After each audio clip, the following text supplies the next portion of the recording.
My name is Margaret, and if you want to hear more stories from older people, subscribe to the channel Family Secrets and let me know where you are listening from. That is exactly how she learns her place. Those words did not just ring in my ears, they froze the blood in my veins, turning my entire circulatory system into ice. 3 years have passed since that grotesque scene unfolded in a dining room that smelled of roast turkey and expensive wax, yet I can still hear the echo of that applause. It was not the polite applause of a theatre audience, nor the raucous clapping of a sports crowd. It was the slow, rhythmic, satisfied applause of a mother watching her son strike my daughter across the face. My name is Margaret Sterling. I am 57 years old, a family law attorney who has spent the better part of 3 decades in the trenches of domestic warfare. For 32 years, I have been the voice for women who had lost their own, the shield for those who had been stripped of their defenses. I have stood before corrupt judges, stared down violent husbands whose eyes promised murder, and fought entire families who circled the wagons to protect their abusers. I thought I had seen the absolute worst of human nature. I thought nothing could shock me. But nothing, absolutely nothing in my distinguished career, prepared me for the visceral, soul-shattering horror of seeing my own daughter's head snap back from a blow delivered right in front of me. This is the story I never thought I would have to write. It is the chronicle of how one Sunday dinner decimated a family facade, and how 30 seconds of calculated silence altered the destiny of 4 people forever. Because, you see, they made a fatal miscalculation. They didn't know who they were messing with. Let me take you back to that night. It was Sunday, March the 20th. The date is etched into my mind with the precision of a laser engraving because it would have been my late husband Thomas's 62nd birthday. Thomas had died 2 years earlier of a massive heart attack, leaving me alone in our sprawling, creaky Victorian house in Georgetown, a home that used to vibrate with his laughter and the smell of his pipe tobacco. Eleanor, my only daughter, had insisted that I not spend the evening alone with his ghost. "Mom, you can't be alone on Dad's birthday," she had said, her voice sounding thin over the phone. "Come over. I'll make his favorite. Turkey with mashed potatoes and that gravy he loved."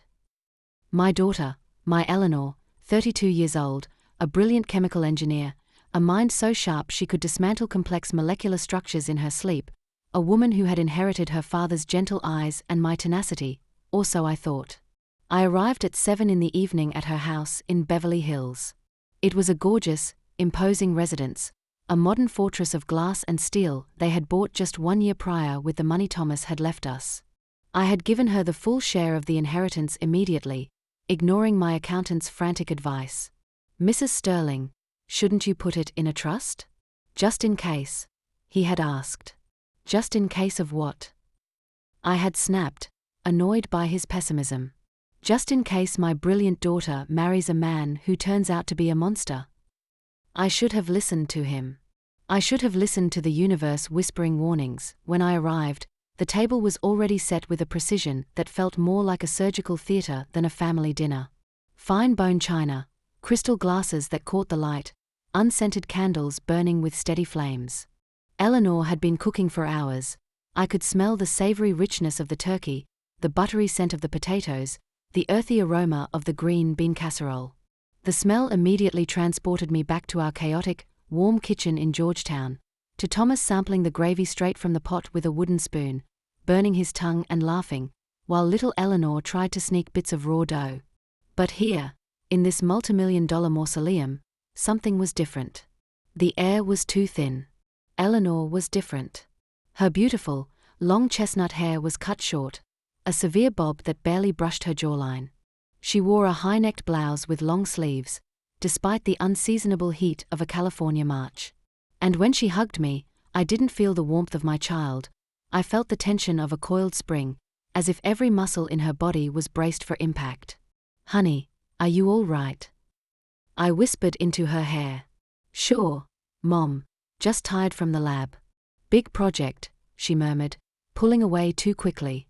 Her eyes darted around the room, checking the placement of the coasters, the alignment of the forks. I should have insisted. I should have grabbed her shoulders and looked into her soul right then and there. But her husband was right there. Harrison.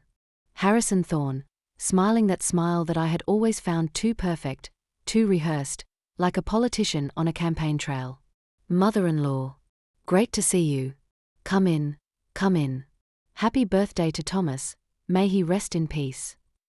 And behind him, looming like a dark shadow in a designer dress, was his mother, Beatrice. 64 years old, a widow as well, but of a different, colder variety. Her husband had died 10 years earlier under circumstances that were officially ruled an accident, a fall down the stairs, but which had always made the hairs on the back of my neck stand up. "Margaret, dear, what a joy to have you here," Beatrice said with that saccharine voice that sounded like sugar hiding broken glass. "Eleanor has prepared such a delicious dinner. My son is so lucky to have such a devoted, obedient wife." Obedient. The word hung in the air, discordant and ugly. We sat down at the table. Harrison at the head, of course, presiding like a king. Beatrice to his right, her eyes scanning the table for flaws. Me across from her, and Eleanor. Eleanor sat between her husband and her mother-in-law, trapped between two walls of expectation. The dinner started quietly. Too quietly. The only sounds were the clinking of silver against china. Beatrice talked incessantly, a monologue about her new decorating project, about her friends from the country club, about how wonderful it was to have her son so close now that he lived in the same exclusive neighborhood. I ate in silence, my lawyer's brain engaging almost against my will. I observed. I watched as Eleanor served the food with trembling hands. I watched as Harrison didn't even nod in thanks when she placed the perfect slice of turkey on his plate. I watched as Beatrice subtly criticized every single dish while smiling. "The mashed potatoes are a little salty, don't you think, Harrison? And the biscuits are a trifle cold. Back in my day, wives got up earlier to ensure everything was fresh from the oven. But I suppose modern women have other priorities." I watched as my daughter, my brilliant, strong, independent scientist, shrank into her chair with every word, making herself smaller, trying to disappear. Then it happened. The moment that shattered the world. Eleanor was pouring more iced water into Harrison's crystal goblet. Her hand, perhaps exhausted from hours of cooking, perhaps shaking from the tension radiating from the man beside her, trembled just a fraction. A single drop, one solitary, clear drop of water, fell onto the pristine white tablecloth. The silence that followed was not merely quiet, it was deafening. It was a vacuum that sucked the air out of the room. Harrison slowly, deliberately, put his fork down on his plate. The sound of metal striking porcelain echoed like a gunshot in that cavernous dining room. He turned his head slowly to look at the wet spot, then at Eleanor. "Do you see what you did?" he asked, his voice dangerously calm, a low rumble that vibrated with menace. My daughter opened her mouth, her lips trembling. "Harrison, I'm so sorry, I'll get a cloth." She didn't get to finish. What happened next occurred in slow motion, yet it was so fast I could barely process the physics of it. Harrison rose from his chair, towering over her, and slapped my daughter. Once. The sound was a sickening crack of flesh against flesh. Twice. Her head snapped to the side. 3 times. The force of the third blow knocked her out of her chair. She fell, hitting the marble floor with a thud that stopped my heart. And then I heard the applause. Beatrice was clapping. Slowly, rhythmically, a look of supreme satisfaction on her face. "That is how she learns to behave," she said, nodding at her son. "A clumsy wife needs correction. I had to educate my husband this way too. It's for her own good, Margaret. You shouldn't coddle her." My blood didn't just run cold, it turned into absolute zero. For 30 seconds, I couldn't move. I couldn't breathe. 32 years of defending women, of lecturing on safety plans, of looking at photos of bruised faces, and I sat frozen when it was my own flesh and blood on the floor. But those 30 seconds were not paralysis. They were calculation. Because inside my head, the shock was being rapidly replaced by a cold, hard, prosecutorial rage. I began to process everything I was seeing with the detachment of a surgeon. The power dynamics. The public humiliation. The normalized violence. The complicit family structure. I saw the glass of water, the condensation, the single drop. I saw the disproportionate rage. This was not the first time. I rose from my chair slowly, my napkin sliding to the floor. Harrison was looking at me with that arrogant sneer, expecting me to scream, to cry, to make a scene, to become the hysterical mother-in-law he could dismiss. But I didn't scream. I didn't cry. I reached into my purse and pulled out my phone. My hands were steady as rocks. I dialed a number I had known by heart for 20 years. "Captain Ross," I said, my voice sounding foreign to my own ears, devoid of any emotion save for icy command. "This is Margaret Sterling. I need an immediate response unit at Park Avenue 345, apartment 802. Domestic violence in progress. Perpetrator on site. Witnesses present. I am activating my phone's recording now." I tapped the screen, set the phone on the table between the candles, and looked directly into Harrison's eyes. "Repeat what you just did," I said. "Repeat what your mother just said. Please, Harrison. I have all night." Harrison's face changed from red arrogance to a ghostly white in 3 seconds flat. You can't be serious." "I am a lawyer specializing in gender violence for 32 years, I enunciated every syllable. "I have prosecuted 218 men like you. I have direct lines to the district attorney's office. You just committed felony assault against my daughter in front of me, and your mother just justified it, making her an accessory to the crime." I walked around the table to Eleanor, who was curled on the floor, weeping silently, her hand clutching her reddening cheek. I knelt beside her. "Ellie, can you hear me?" "Mom," she whispered, a broken sound. "Silence, my love. I'm taking over now." Harrison took a step toward me, his fists clenching. I raised a single hand, palm out. "If you touch me, Harrison, that is 3 more felonies: assault, threatening a witness, and obstruction of justice. Do you want to spend tonight in a cell or the next 10 years there?" Beatrice, for the first time, stopped smiling. Her face paled beneath her heavy makeup. "This is a family matter, Margaret. You have no right to air our dirty laundry." "I have every right. I am a direct witness to a crime punishable by 3 to 6 years in prison. And you, Beatrice, as an active accomplice who celebrated the violence, you could face charges too." The sirens wailed in the distance, getting louder. I had told them it was an emergency, and Captain Ross knew that when Margaret Sterling called, the world was burning. They arrived in 17 minutes. 3 patrol cars screeched to a halt in front of the building. 6 officers stormed the apartment. Captain Ross walked in first, a mountain of a man with graying hair and eyes that had seen too much darkness. "Counselor Sterling," he greeted me formally, assessing the room in a heartbeat. Then he saw Eleanor on the floor, her face already swelling. His expression hardened into granite. "We have a flagrant offense, Captain," I said. 3 blows. Direct witness. Partial recording on my phone. Accomplice present. The captain nodded and turned to Harrison.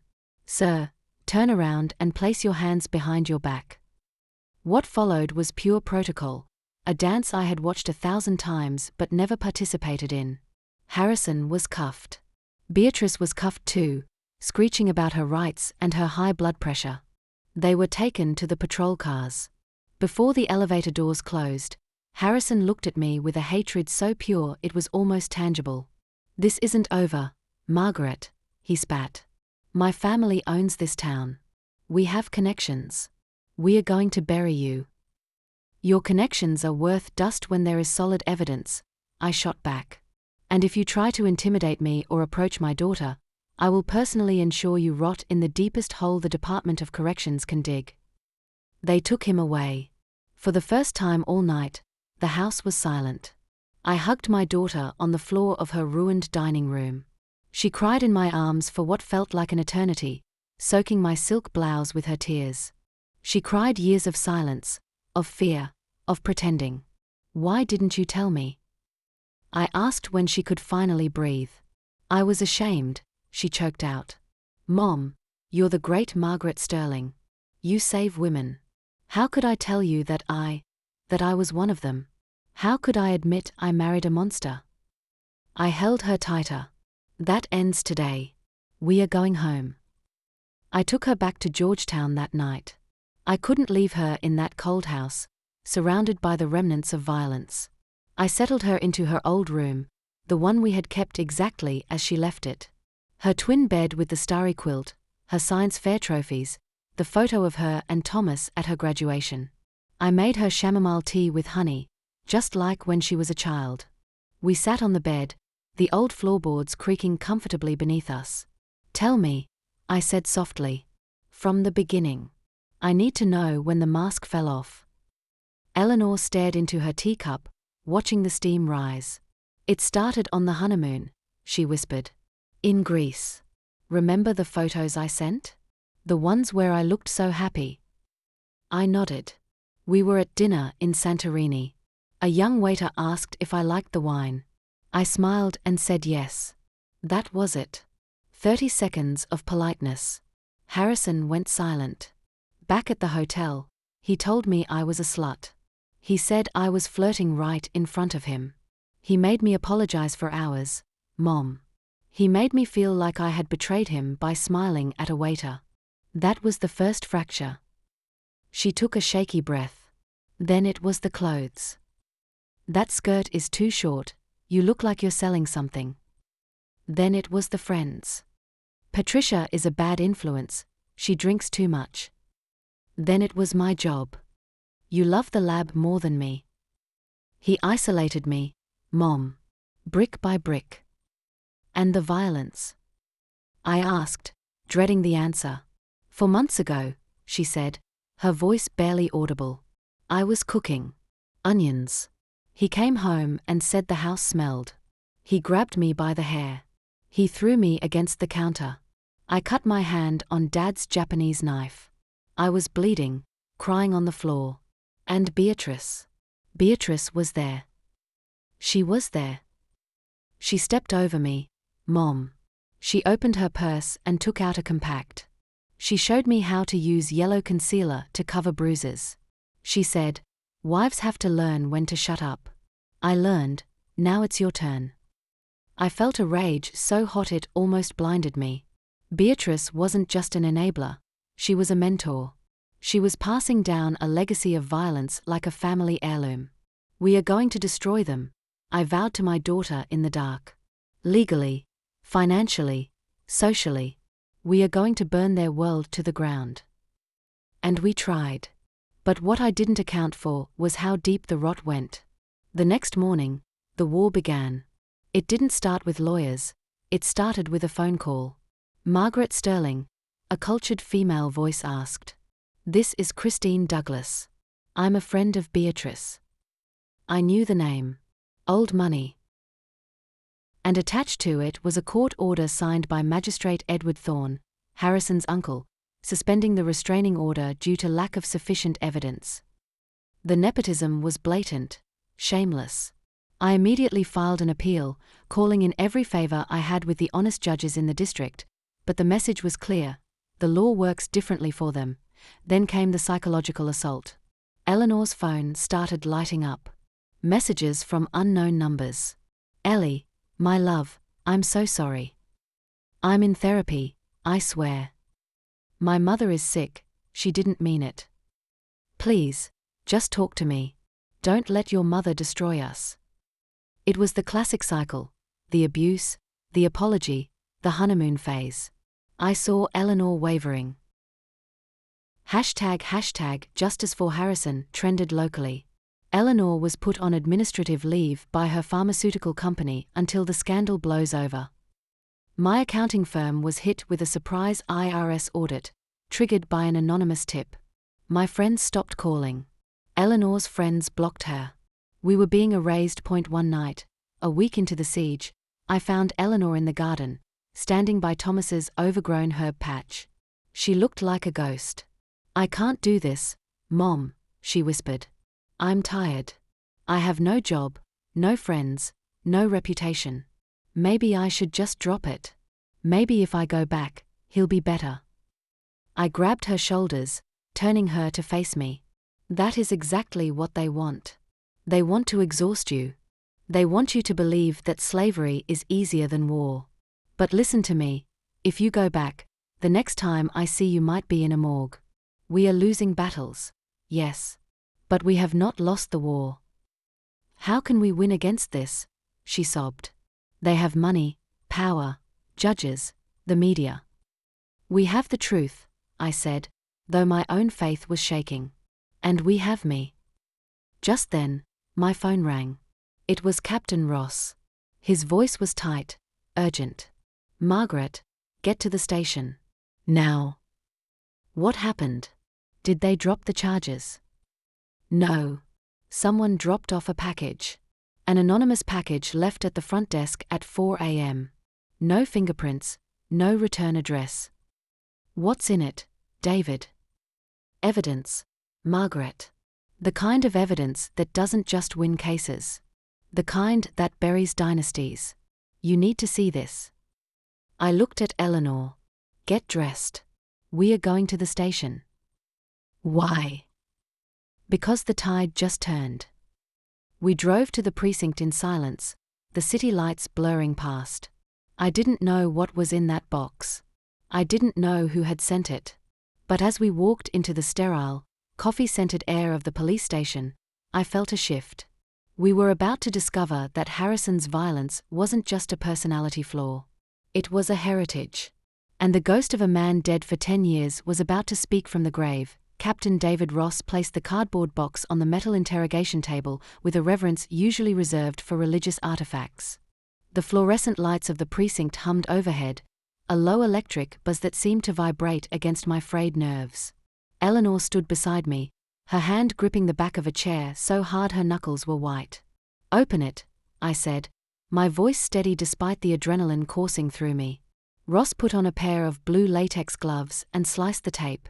Inside, there was no chaotic jumble of papers. It was meticulously organized. Manila folders labeled by year. A stack of mini-cassette tapes. A modern USB drive. And a large, sealed envelope marked the truth about Raymond Thorne. Raymond was Harrison's father, the man who had supposedly fallen down the stairs a decade ago. Ross picked up the USB drive first. Let's see what we have here. He plugged it into the precinct's ancient computer. The screen flickered to life, displaying a list of audio files dated over the last 3 weeks. He clicked the most recent one. The voice that filled the small room was unmistakable. It was Beatrice, but not the sugary, public version of her. This was a voice of cold, jagged steel. You are panicking, Harrison. Stop it. It's unbecoming. Then Harrison's voice, shrill and desperate. But the lawyer, Sterling, she's not backing down, Mother. She's appealing the restraining order. She's countersuing. What if she finds out about the accounts? Beatrice laughed, a dry, rasping sound. She won't find anything. We will do exactly what I did with your father. We discredit the source. We paint her as hysterical. We use your Uncle Edward to bury the paperwork. Listen to me, boy. I didn't raise you to be weak. I raised you to survive. When your father tried to leave, when he tried to take you and run with that little secretary, did I panic? No. I handled it. And you will handle this girl. The recording ended. The silence in the room was heavy, suffocating. Eleanor looked at me, her eyes wide with horror. She confessed, she whispered. She just admitted she handled his father. Ross was already reaching for the folder marked Raymond. He spread the documents out. They weren't just papers, they were copies of the original autopsy report, the real one. Look at this, Ross pointed to a highlighted section. The official cause of death was accidental fall. But these are the medical examiner's field notes. Contusions on the back of the cranium inconsistent with stair fall. Angle of impact suggests a blunt object strike. Defensive wounds on forearms. This was suppressed. By whom? I asked, though I already knew. Ross pulled out another document, a memo on district attorney letterhead, signed by Edward Thorne, Harrison's uncle, the magistrate. It was an order to seal the file and rule the death accidental immediately. This is a cover-up of a homicide, I said, my lawyer's brain firing on all cylinders. Beatrice killed her husband. Edward covered it up. And Harrison. Harrison knows. There's more, Ross said, his voice grim. He opened a folder labeled Harrison, Medical. It was a log of emergency room visits from 20 years ago. Broken arm. Fractured ribs. Burns. The explanations were always clumsy child, fell off bike, sports accident. But the frequency was terrifying. Beatrice didn't just abuse her husband, Ross said quietly. She tortured her son. Harrison was her victim long before he became her weapon. Eleanor covered her mouth, tears streaming down her bruised face. He told me, she choked out. He told me his father was the mean one. He told me his mother saved him. She rewrote his entire memory.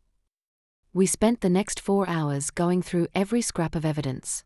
The box was a comprehensive dossier of the Thorne family's crimes. But who sent it? The answer lay in the bottom of the box, in a handwritten letter on yellowed stationery.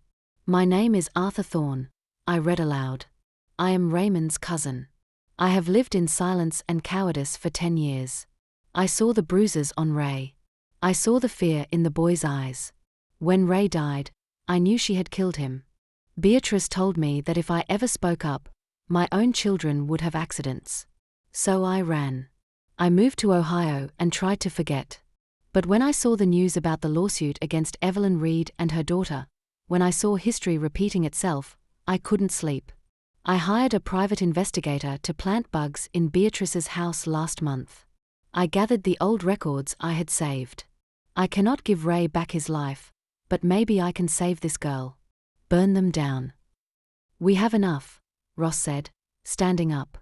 This isn't just domestic violence anymore.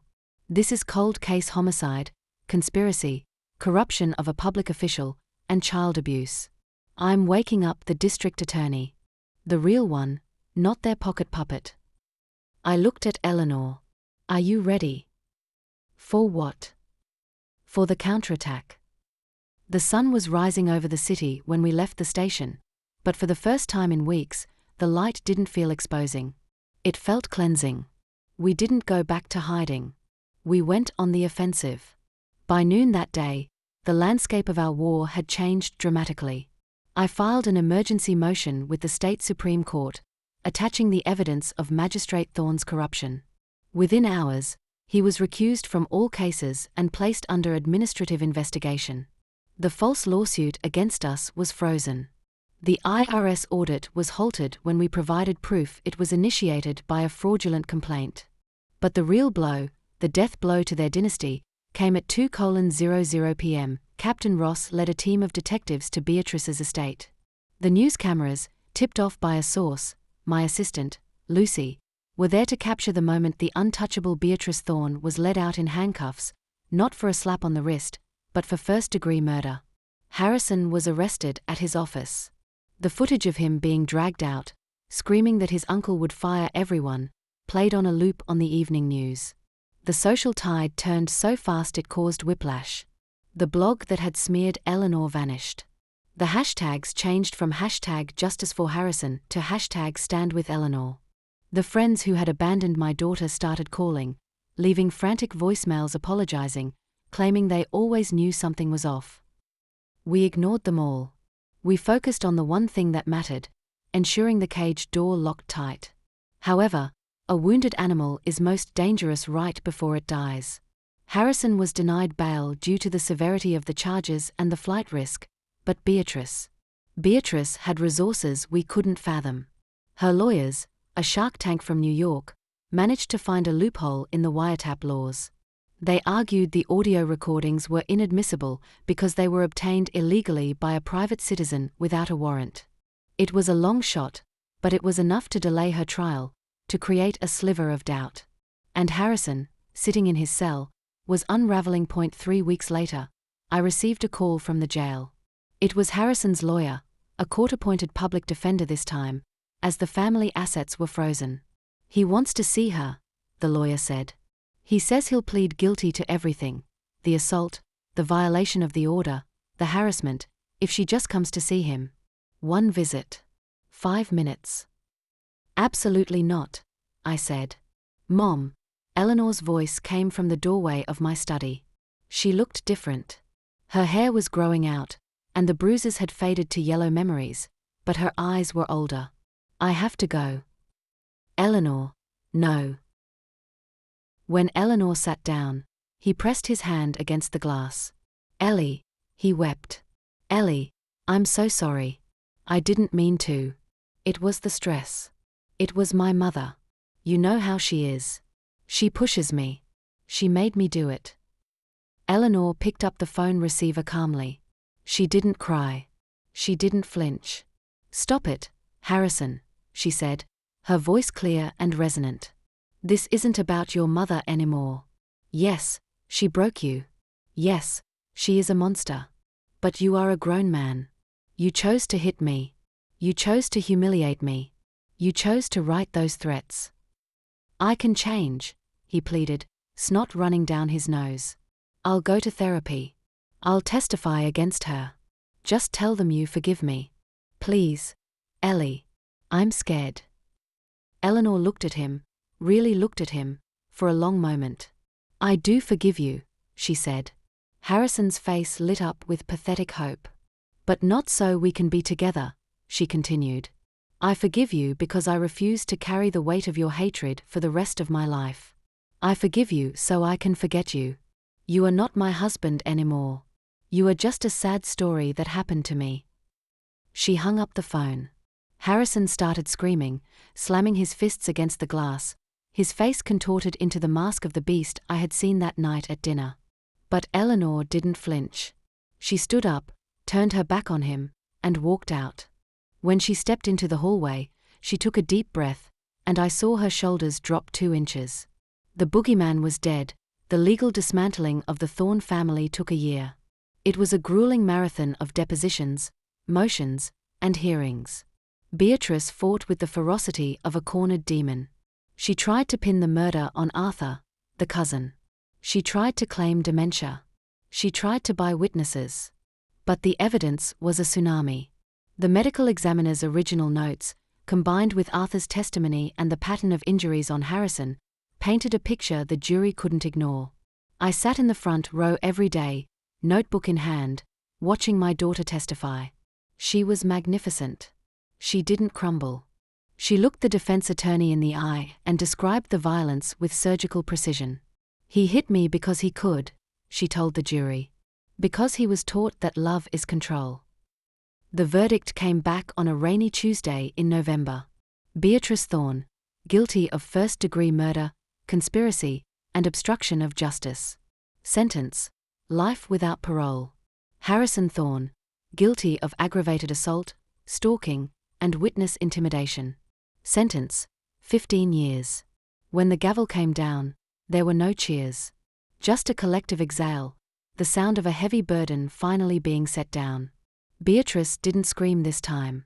She sat stone still, her face a mask of porcelain perfection, until the bailiffs pulled her up. As she passed me, she leaned in. You think you won, Margaret? You just inherited my damaged goods. No, Beatrice, I whispered back. I reclaimed my daughter. You are the one who dies alone. But the universe, in its infinite wisdom, had one last twist. Karma, as it turns out, is not just a concept, it is a physical force. 2 months into her sentence, Beatrice suffered a massive stroke in the prison cafeteria. She survived, but she lost her speech and the movement of her right side, the hand she used to strike her husband, the hand she used to signal her son to hit my daughter. The woman who had controlled everyone and everything was now trapped in her own body, dependent on the mercy of strangers for her most basic needs. Eleanor and I didn't celebrate. We didn't visit. We simply acknowledged it as the final closing of the ledger. 5 years have passed since that dinner. 5 years since the applause. The Georgetown house is noisy again. Eleanor didn't move back to Beverly Hills.